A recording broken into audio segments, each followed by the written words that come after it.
ચંદન ચરચિતમ નિજજને પુષ્પસૃજાલં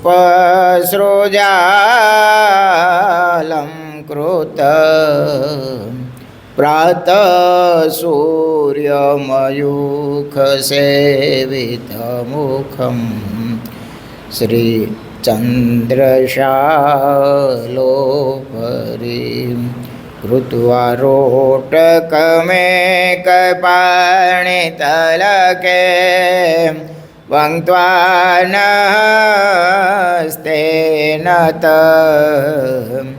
पूजानां प्रविलोकसेवकगणान् वन्दे सदा स्वामिनं वन्दे सदा स्वामिनं वर्णिवेशरमणीयदर्शनं मन्देहाचरुचिराननाम्बुजं पूजितं सुरनरोत्तमेर्मुदां धर्मानन्दनमहं विचिन्तये। ओम अवतारिणे श्री स्वामिनारायणाय नमो नमः। ओम श्री हरिकृष्णाय नमो नमः। ओम श्री पूर्णपुरुषोत्तमाय नमो नमः। सजानंद स्वामी महाराजनी जय। हरिकृष्ण महाराजनी जय। स्वामीनारायण भगवाननी जय। विक्रम संवत 2080 तारीख 10/5/2024 वैशाख शुद्ध त्रीज। कयो वार से आज? शुक्रवार। सद्गुरु निष्कान स्वामी रचित निष्कान काव्य में पुरुषोत्तम प्रकाश प्रकार 7।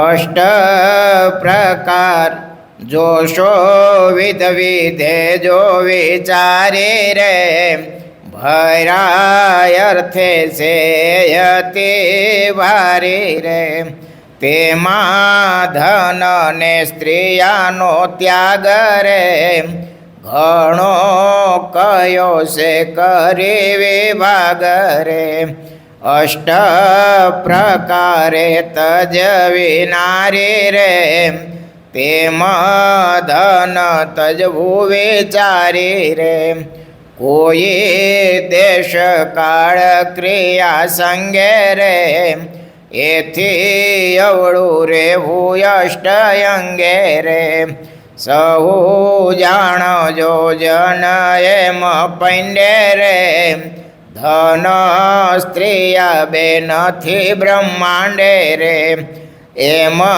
नक्की करी निरधार रे फरो परहिते पृथ्वी मोजार रे अंगे राख जो अंबर एटला रे शीत उष्ण न पीड़े एटला रे कंथा कोपीन ने कटी पटरे एटला तो राख जो यमटरे ते पण झांसी ने जीरण ले जोरे एवी रीते सव मुनि रे जोरे अन मागीने जमजो मध्याने रे रसे रहित सहित जल पाने रे सर्वे भेळवी भेळू ते करी रे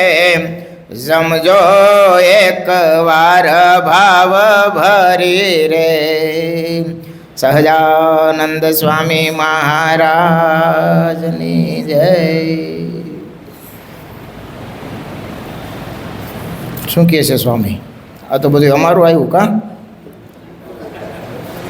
હે આમાં તમારું કંઈ કરવું? હે તમારું શું કરવાનું બોલો?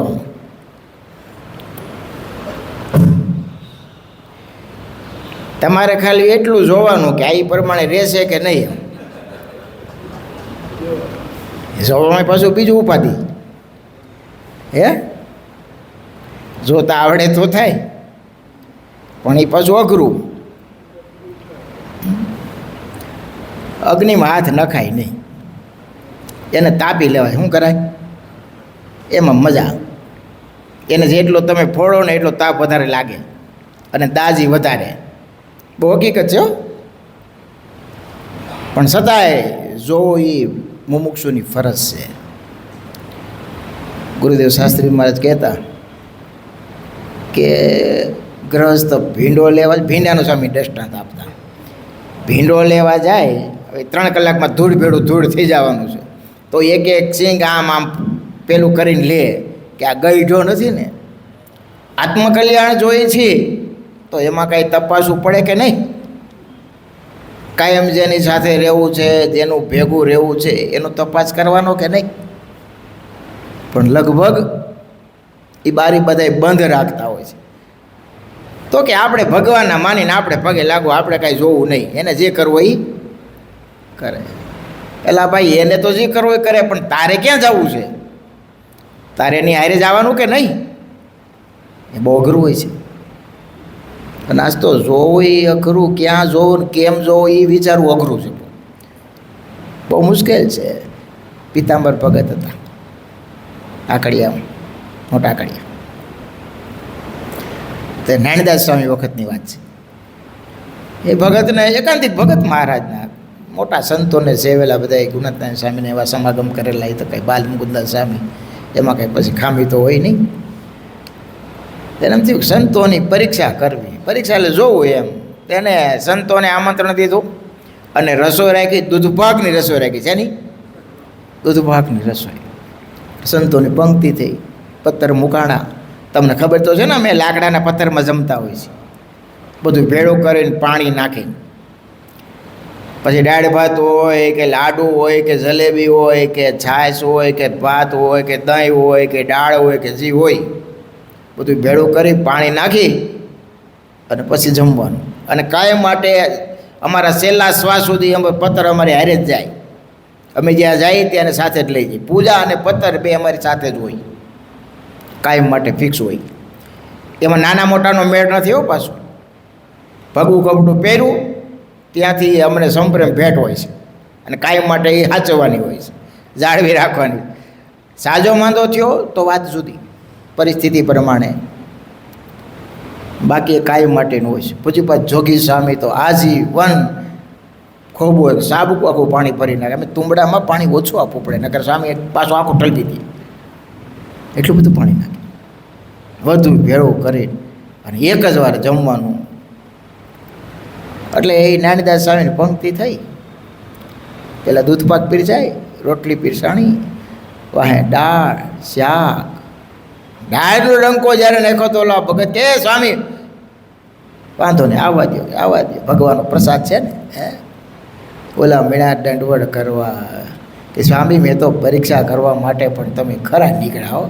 સ્વામી કે તમે તમારી ફરજ બજાવી, અમે અમારી ફરજ બજાવી.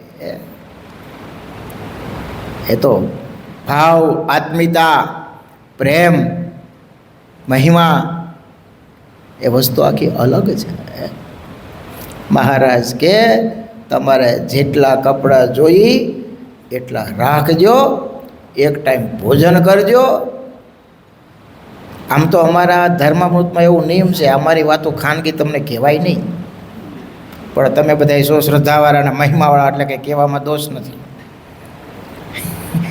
ગ્રહસ્થએ 6 મહિના વાપરેલું ધોતિયું એ અમારે લેવાનું, એ માગવાની છૂટી. જીર્ણ થયેલું 6 મહિના એને વાપરેલું. હા, એટલે અમારે જરૂર પડે ને માગવું પડે તો. આનો અર્થ એવો નથી કે નવું તમારે ન આપવું, સામેથી આપે તો લેવાની છૂટી છે હો. પણ અમારે જરૂર પડે અને માગવું પડે તો 6 મહિનાએ વાપરેલું ધોતિયું એની પાસેથી જરૂર પડે તો માગવું. હવે તો બાપા ક્યાં માગવાની જરૂરી છે? હે ભગવાને સુખિયા જેટલા કર્યા છે, હે ક્યાં જરૂર પડે છે બોલો? વગર માગે ભગવાને દિયા તો જો લક્ષ્મીના ચારેય હાથ સંપ્રદાયમાં છે આજે. સોનાના શિખરો થાય છે, વિચાર તો કરો. જૂનાગઢ મંદિરમાં ગુણાતીતાનંદ સ્વામીએ મંદિર નીચે ભોયરું છે, ભોયરામાં એક રૂમ છે. આજની તારીખમાં ત્યાં સીલ કરેલું છે કે એમાં લખાણ કર્યું છે કે જે દેવને જ્યારે ખાલી દાળ રોટલા ન મળે તેથી આ ભંડક ખોલવું. હજી ખોલ્યું નથી, જરૂર પડી નથી, હજી સીલ કરેલું છે. હો, મંદિર નીચે રૂમ છે, રૂમમાં સીલ કરેલું છે ગુણાતીતાનંદ સ્વામીએ કે જ્યારે દેવને દાળ રોટલાય ન મળે ત્યારે આ ખોલવું. સ્વામીએ ભગવાન જાણે શું મૂક્યું હોય, પણ પરિસ્થિતિ આવી હતી. દાળ રોટલા માંડ દેવને થાળમાં થતા. અત્યારે તમે જુઓ તો ખરા, સોનાના સિંહાસન, સોનાના શિખરો. ભગવાને દયા નથી તો આ બીજું શું છે? ગુણાતીતાનંદ સ્વામી કહેતા કે દુઃખ તો હતા અમારી વારીમાં, અત્યારે તો સુખપાલમાં બેહી અને ભગવાન ભજવાના છે, જો ભજાય તો. તકલીફ આપણે ક્યાં છે ખબર છે? વધારે ભગવાન આપી દે ને એટલે ભગવાન થોડાક દૂર જતા હોય એવું લાગે. જતા હોય કે નહીં ભગવાન જાણે, પણ એવું દેખાય કરાય એમ કે મહિમા થોડોક ઓછો થઈ જાય, ટાઈમ ભગવાન માટે ઓછો અપાય, એવું સહજ લાગે એમ. પહેલાં જે ગરજ હોય, જે સત્સંગનો ખપ હોય, એ સત્તા કે પ્રતિષ્ઠા કે લોકેશણા કે આ સમાજમાં થોડોક ઉપર ઉઠે એટલે એ થોડોક ગૌણ થાય. કેવો ગૌણ થાય. એટલે તો મારે જે વચનામૃતમાં લખ્યું છે કે મુક્તાનંદ સ્વામીને અમે જ્યારે લોજમાં જોયા અને જેવો રંગ હતો એ અત્યારે ચડતો ને ચડતો રંગ છે. એમાં બધાના નામ લીધા નથી, એક મુક્તાનંદ સ્વામીને યાદ કરે. કોને? સુકાનંદ સ્વામીને ઘણી વાર યાદ કરે મહારાજ. એટલે બધાનો એ એવો રંગ રહીએ એવું કંઈ હોતું નથી. ભગવાને પ્રાર્થના કરીએ કે ભગવાન વધારે યાદ આવે ને વધારે સાનુકૂળતા થાય તો વધારે ભગવાનનું ભજન થાય એવા ઉપાય કરવા જોઈએ. તમને નથી લાગતું એવું કરવું જોઈએ? નાના રૂમમાં મકાનમાં રહેતા અને મોટા મકાન મળી ગયા તો એનું મેન્ટેનન્સ તમે વિચારતા કે સ્વામી એનું મેન્ટેનન્સ એ પ્રમાણે હોય ને, એમ દોડા એ પ્રમાણે કરવા પડે ને. તો એ ખોટ ગઈ કે ફાયદો થયો? જાજા પૈસા મળ્યા એ ખોટ ગઈ કે ફાયદો થયો? એ પણ વિચારવું પડે. આપણા નિયમ, આપણા મહારાજમાં જે હેત હતું, જે વધે કે ઘટે તો એનું જરાક સર્વૈયું કરતું રહેવું, આગળ વધતું રહેવું તો કંઈ વાંધો ન આવે. મહારાજે તો અમને આજ્ઞા કરી છે કે તમારે જાઓ તો એટલું રાખવું, 3 સ્ત્રી આ બ્રહ્માંડમાં નથી એમ માનીને હાલવું. એનો અર્થ એ થાય કે 3 સ્ત્રીનો કે લોભ રાખવો, એનો પ્રસંગ રાખવો નહીં. મહારાજે આ રીત અપનાવી છે ને, કાંઈ બીજા સાધન ન કરે અને મહારાજે પ્રવર્તાવેલી છે રીત, એ રીતમાં ખાલી જીવન જીવે ને તો એનું મોક્ષ 100% થાય લ્યો. પણ એ જો એને ઠેકી જાય, એ નિયમને ઠેકે તો પછી કાંઈ મેળ પડતો નથી. નિષ્કાળ સામે 76નું પ્રકરણ લખ્યું છે, એમાં 1-2 કડી લીખી છે નિયમ માટે કે જાળવીશ મારા જનને કરી જતન હતી, પણ વ્રત ટેકજો ટાળશો તો ભોગવશો સૌ નહીં તો તમે નચિંત રહેજો, કરવું તમારે કાંઈ નથી, જે મળ્યા છે તમને એ પાર છે અક્ષરથી. પણ જો અમારા નિયમ ચૂક્યા તો અમારી જવાબદારી નથી.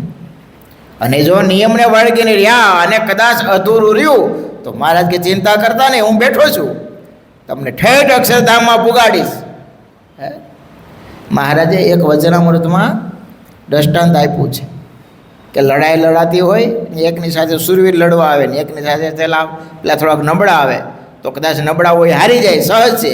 પણ એનો માલિક હોય એ જુએ કે આની સાથે કરડા માણસો હતા તોય પાછો પડ્યો નહીં, હિંમત હારી નહીં, અને લડતા લડતા એ ખપી ગયો, ધન્યવાદ છે, એમ શાબાશી મળે. એમ કદાચ પૂર્વના આપણા સંસ્કાર કઠણ હોય, પ્રારબ્ધ કઠણ હોય, દોષ જીતાય ન જીતાય, નાસીપાસ થવું નહીં, મહારાજના નિયમ પકડીને વળગી રહેવું.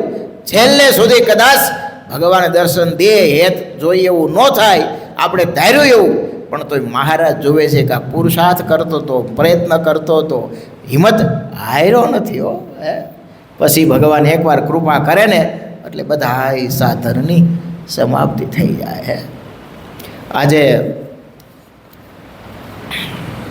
પરશુરામ જયંતિ છે. ઈચ્છારામભાઈનો પણ જન્મદિવસ છે. પૂજ્યપાદ જોગી સ્વામીનો જન્મદિવસ કાલે ગયો. આપણે ધૂન થોડીક વાર રાખી હતી, બંધુના પાઠ કર્યા હતા, થોડીક વાર કથા કરી હતી. મોટા પુરુષને એના જન્મદિવસનું કે એના તિથિનું કાંઈ હોતું નથી, અને એ હયાતીમાં હોય તો એને ગમે પણ નહીં. પૂજ્યપાદ જોગી સ્વામીએ તો કોઈ દી ફોટો પાડવા દીધો નથી. 95 વર્ષ પહેલાંનો તમે ફોટો લઈ આવો લ્યો. એને ખબર હતી કે આ સુધી કોઈ દી ફોટો ન પાડવા દેતા. હવે એને તમે ફોટામાં રાખો કે એને પૂજાવો મનાવો, એને કંઈ સંકલ્પ હોય? આ લોકની એને કોઈ પરવા હોતી નથી. જેની દ્રષ્ટિ ભગવાનની મૂર્તિમાં પહોંચી ગઈ છે, મહારાજના સુખે સુખિયા છે, એને આ લોકને ક્યાં આ બ્રહ્માંડની પણ કોઈ ગણતરી હોતી નથી. એને આ બ્રહ્માંડનું કોઈ સુખ છે ને એ સુખી કરી શકે નહીં. એ ભગવાનની મૂર્તિમાં મસ્ત હોય. આ બધું એને ધૂળનું લાગે. કેવું લાગે? ધૂળનું લાગે. આપણને થોડુંક લોભામણું ને લલચામણું લાગે છે. પછી મોટાની દ્રષ્ટિએ તો શું હોય? જેની દ્રષ્ટિ અષ્ટાવર પાણ પહોંચી ગઈ છે એને પછી આ લોકોમાં ક્યાં કાંઈ લેવાનું હોય છે? આપણને આનંદ આવે, આપણને પ્રેરણા મળે, એટલા માટે આપણે એને યાદ કરવાના હોય છે. બાકી એને યાદ કરીને આપણે ધૂન કરીને તો એને ત્યાં ફળ મળે એવું હોય છે? એને કાંઈ જોતું નથી. આપણા માટે. કોના માટે? એ તો મહારાજની મૂર્તિને સુખી સુખિયા જ છે. અહીંયા હતા તોય સુખી હતા, તો ત્યાં તો ક્યાં વાત જ કરવાની હતી બાપ. આપણા મોક્ષાર્થે, આપણા કલ્યાણ માટે, આપણા સુખ માટે આપણે મહાપુરુષોને યાદ કરતા હોય ને ભજન કરતા હોય છે. તો આજે પરશુરામ જયંતિ છે. આ તો બહુ ત્રેતા યુગના અંતની વાત છે હો બાપ. 20 લાખ વર્ષ પહેલાંની વાત. કેટલા વર્ષની? 20 લાખ વર્ષ પહેલાંની વાત છે. ભૃગુ ઋષિના વંશમાં એક રુચિક ઋષિ થઈ ગયા. એના પુત્ર હતા જમદગ્નિ. મહાન ઋષિ હતા. આ બધી ઋષિ પરંપરા. એ વિષ્ણુના 6ઠા અવતાર ગણાતા. પરશુરામની વાત કરું છું. ત્રેતા યુગનો જે પ્રારંભ હતો ત્યારની વાત છે. 24 અવતાર આપણે ગણી છે ને, એમાંના 19મા અવતાર એટલે પરશુરામ અવતાર. આમ તો અંશા અવતાર છે, કારણ કે રામ કૃષ્ણ એ ભગવાનના સ્વયંભૂ અવતાર છે, પોતાના સ્વરૂપ છે. અને આ છે એ અંશા અવતાર કહેવાય. અંશા અવતાર કેમ કહેવાય? કે ભગવાને એમનું તેજ એ જમદગ્નિમાં મૂકેલું. ડાયરેક્ટ સીધા નહીં. બીજા અવતારો હોય ને એ સીધા પ્રગટ થાય. આમણે જમદગ્નિમાં એનું તેજ મૂકેલું ને એમાંથી એના બીજ તરીકે પરશુરામનો પ્રાગટ્ય થયું, એટલે એ અંશા અવતાર છે. પણ એ 3-4 દીકરા હતા જમદગ્નિને. 4 દીકરા હતા, વસુ પરશુ આદિક. એમાંના પરશુરામ હતા ને એ સર્વશ્રેષ્ઠ હતા, તેજસ્વી હતા, વિદ્વાન હતા, નીતિજ્ઞ હતા, ન્યાયવાન હતા, તત્વજ્ઞાની હતા, વિદ્વાન હતા, પરાક્રમી હતા, ઉત્સાહી હતા, હિંમતવાળા તો હતા જ, અને બળવાન તો એને જેવું કોઈ હતું નહીં. પણ સ્વભાવ તામસી હતો, ક્ષત્રિય.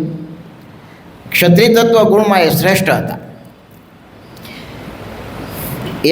એની પાસે જે આયુધ હતું ને, એક આયુધ રાખતા, હાથમાં હથિયાર રાખતા. એનું નામ ફરસી હતું. શું હતું? ફરસી. પરશુરામની ફરસી વખણાય.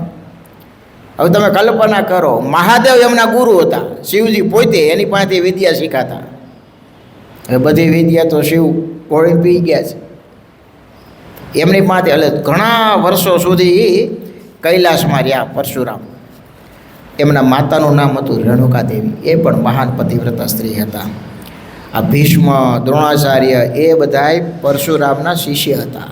પરશુરામ પાસેથી વિદ્યા શીખ્યા. એ આવા એના શિષ્યો શ્રેષ્ઠ હોય તો ગુરુમાં તો કંઈ કહેવાનું હોય જ નહીં. હવે એ ત્રેતા યુગને પ્રારંભે ક્ષત્રિય વર્ણમાં એ વખતનો ઇતિહાસ હોય છે. ત્યારે રાજાઓ ને જે કાંઈ બીજા રજવાડાઓ હતા ને બેફામ બનેલા. બ્રાહ્મણોનો બહુ તિરસ્કાર થવા લાગ્યા, ઋષિઓના અપમાન થવા લાગ્યા.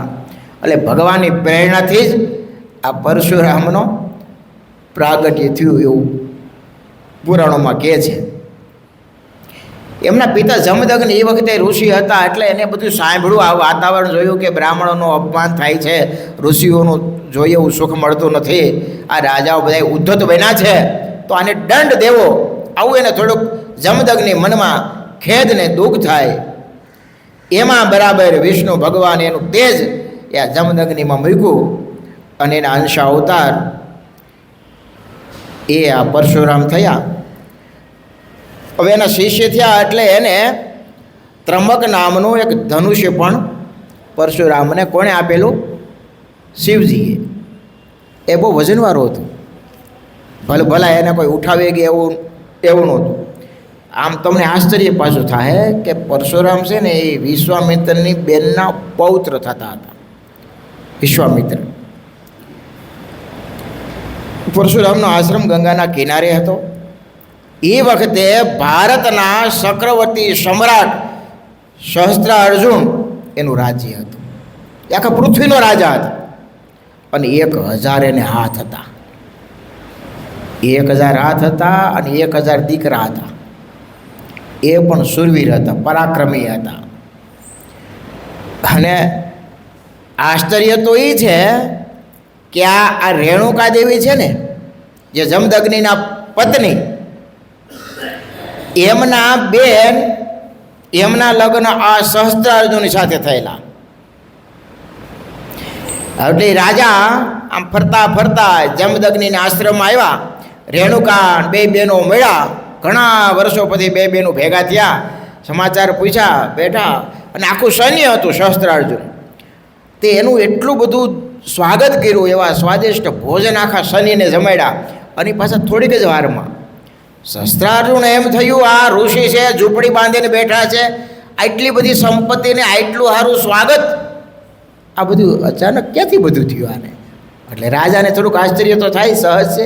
આટલું મોટું સૈન્ય, આવા સ્વાદિષ્ટ ભોજન, આટલું સ્વાગત, અને આમની પાસે ખાલી ઝૂંપડું બાંધી જંગલમાં રહે છે, આજુબાજુ કાંઈ છે તો નહીં, છતાંય આ બધું કાઢ્યું ને તૈયારી ક્યારે કરી? તે ફરવા નીકળ્યા, એમાં ખબર પડી કે એમની પાસે ઇન્દ્ર મહારાજે આપેલી કામધેનુ ગાય છે. આ એમનો પ્રતાપ છે. એ જે સંકલ્પ કરે એ બધી વસ્તુ હાજર થાય છે. એ ગાયનો એવો પ્રતાપ છે, ઇન્દ્રએ આપેલી મહારાજે. રાજાને વિચાર થયો કે આ ઋષિને આવી ગાય શું કરવી? આ તો રાજમાં હોય તો સારી લાગે, અને બીજી કાંઈ માથાકૂટ નહીં, આ તો રાજમાં શોભે. એટલે એણે કીધું કે ઋષિ મહારાજ, મને આ ગાય આપો, મને આ ગાય બહુ ગમે છે. જમદગ્નિ કે ભાઈ આ ગાય એ તો મને ઇન્દ્ર મહારાજે આપેલી છે, અને ગાય છે એટલે તો આ મારું ધ્યાન ભજન, આ બીજો કાંઈ ઉદ્યમ, મારે ફળફૂલ કાંઈ લેવા જવું પડતું નથી, શાંતિથી હું ભગવત સ્મરણ કરું છું, એટલે ગાય તો હું તમને આપીશ નહીં. પણ આ તો રાજા સૈન્યને આજ્ઞા કરી, આને ગાય શું કરવી છે, લઈ લ્યો આપણી સાથે. હવે જમદગ્નિ તો બીજું તો શું કરે, જોતા રહ્યા અને ગાય પરાણે લઈ અને જતા રહ્યા. એ વખતે પરશુરામ યાત્રાએ ગયેલા. આવ્યા, ખબર પડી કે સહસ્ત્રાર્જુન પરાણે ગાયને લઈ ગયા છે. પિતાની ઈચ્છા હતી નહીં. અને માહેશ્વતી નગરી સહસ્ત્રાર્જુન ત્યાં રહેતા હતા.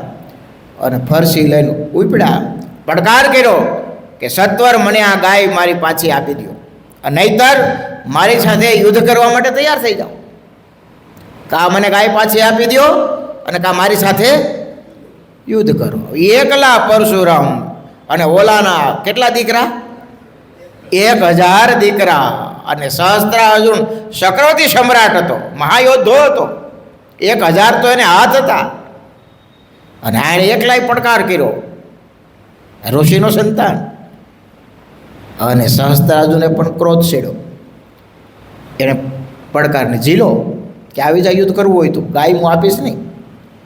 અને કહેવાય છે ધમખાણ યુદ્ધ થયું, એમાં 900 દીકરા સહસ્ત્રાર્જુનના ક્ષણવારમાં જ કાપી નાખ્યા પરશુરામે.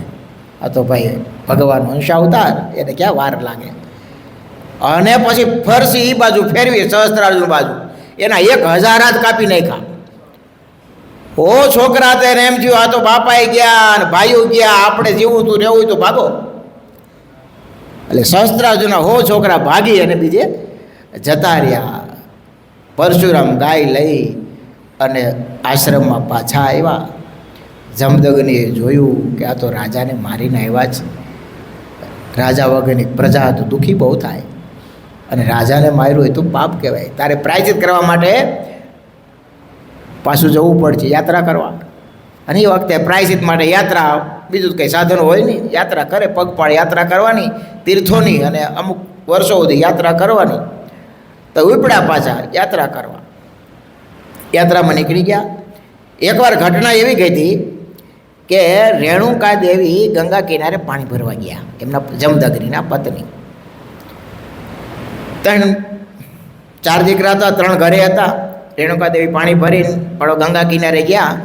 ત્યાં ગંધર્વ ચિત્રકેતુ સ્ત્રીઓ સાથે સ્નાન ક્રિયા, જળક્રિયા કરતા છે. હવે તો ગંધર્વ રૂપની તે ખામી હોય નહીં, ના જળક્રિયા કરે ને મસ્કરી કંઈક કરતા છે, નાતા છે. એમાં રેણુકા દેવી થોડીક વાર ઊભા રહી ગયા જોવા માટે, અને સમયનું કાંઈ બહાને રહ્યું નહીં.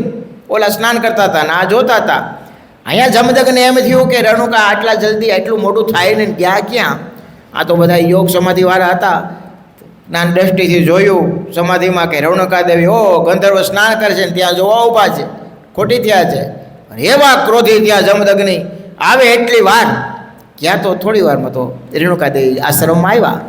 એના 3 દીકરા હતા ને કીધું કે તમારી માને મારી નાખો. અરે પિતાજી, આ શું બોલો છો? આવું ઘોર પાપ અમારાથી થાય કેમ?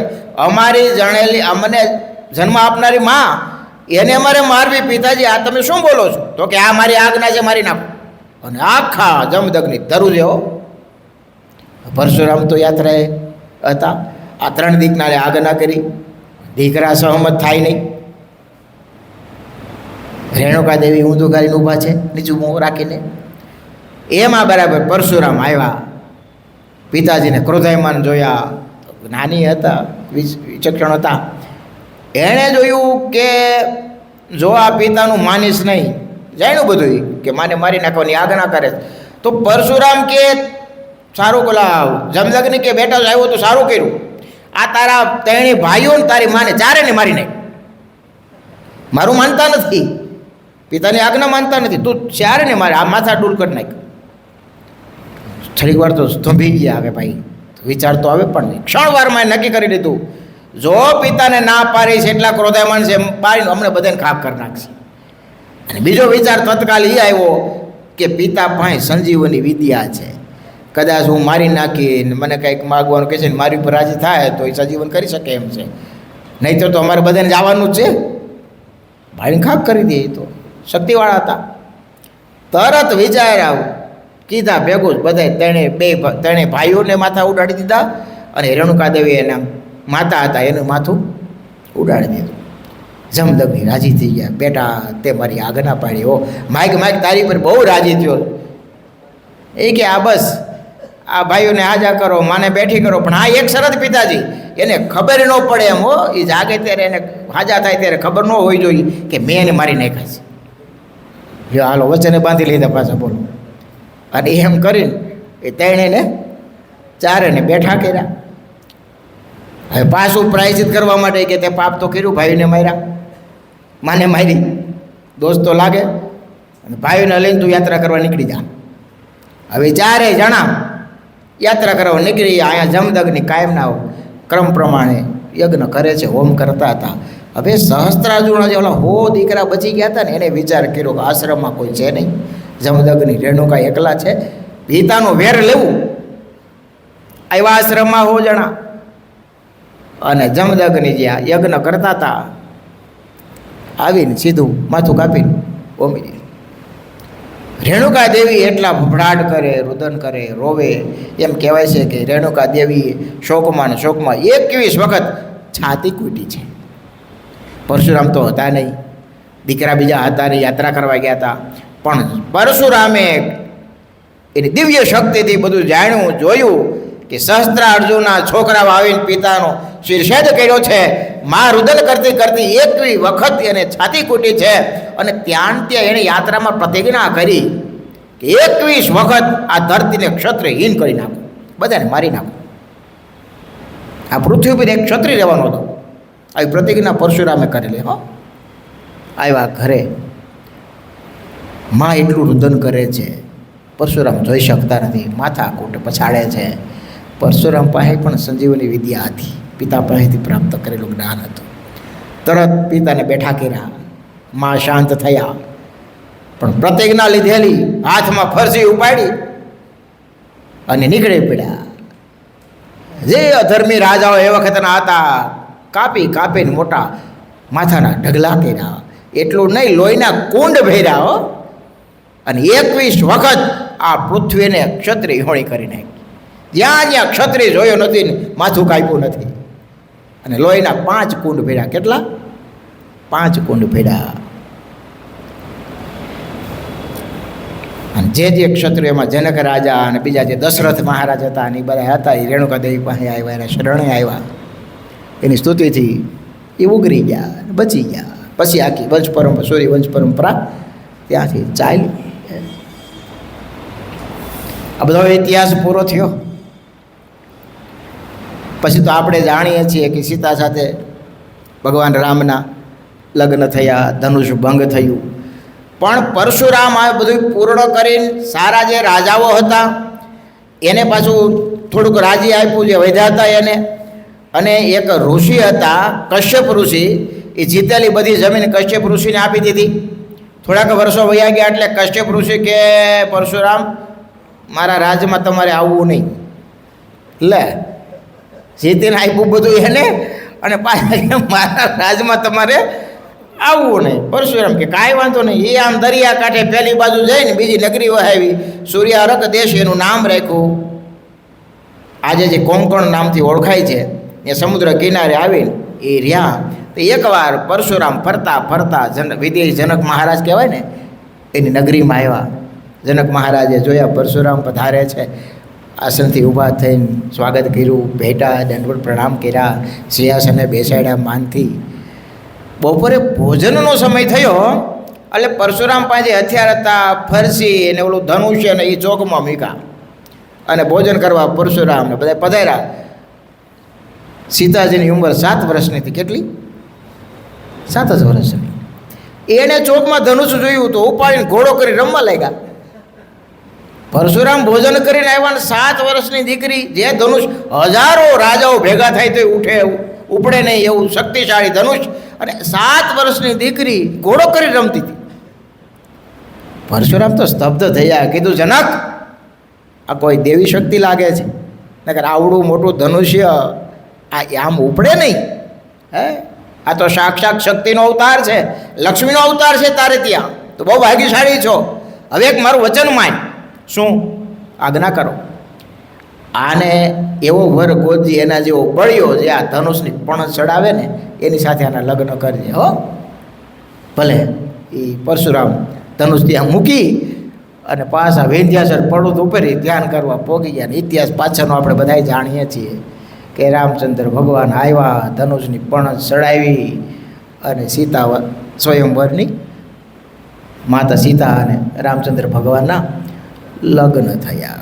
આજે આપણે આ પરશુરામને યાદ કર્યા, જેને 21 વખત આ પૃથ્વીને ક્ષત્રિય વિહોણી કરી હતી અને લોહીના કુંડ ભર્યા હતા. અને આશ્ચર્ય તો એ હતું, એવું કહેતા કે એ લોહીના કુંડમાં કોઈ સ્નાન કરે એના પાપ બધે બળી જાય. ભગવાનનો સ્પર્શ થયેલો ને, આ તો ભગવાનની અલૌકિક બધી લીલાઓ હોય છે. સમયનું કામ ચક્ર કરતું હોય છે. આપણે તો એ પરશુરામ ભગવાનના અનેક અવતારો અનેક રીતે થતા હોય છે, એને ગાઈએ, એની લીલા સાંભળીએ તો દિન પ્રતિદિન ભગવાનમાં એ તો વધે. સહજાનંદ સ્વામી મહારાજની જય. સ્વામિનારાયણ સ્વામિનારાયણ સ્વામિનારાયણ સ્વામિનારાયણ.